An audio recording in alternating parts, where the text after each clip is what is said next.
আসসালামু আলাইকুম। কাঁচা আমের মিষ্টি আচার শুনলেই মুখে পানি আসে। আজকে আমি দেখাবো আমের আচার। আর এই আমের আচারটা মাত্র 3টি উপকরণ তৈরি করতে পারবেন আর সারা বছর সংরক্ষণ করে খেতে পারবেন।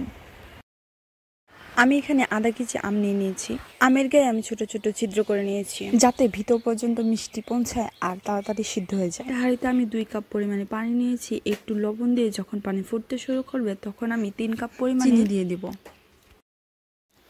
নেড়ে চেড়ে চিনি যখন গলে যাবে তখন আমি এর মধ্যে দিয়ে দেবো কাঁচা আমগুলো। নেড়ে চেড়ে একটু মিশিয়ে নেব। এর মধ্যে দিয়ে দিচ্ছি দারচিনি আর এলাচ। এটা টোটালি অপশনাল, দিলেও দিতে পারেন, না হলেও কোনো সমস্যা নেই। পানিটা শুকিয়ে যাওয়ার আগ পর্যন্ত আমরা জাল দিতেই থাকবো। দেখতেই পাচ্ছেন আমার আচারগুলো ঠিক কী পর্যায়ে আমি নামিয়ে নিয়েছি। দেখতেই পাচ্ছেন আমার আচারগুলো একদম ভেঙে যায়নি। এভাবেই সংরক্ষণ করে রাখতে পারেন সারা বছর।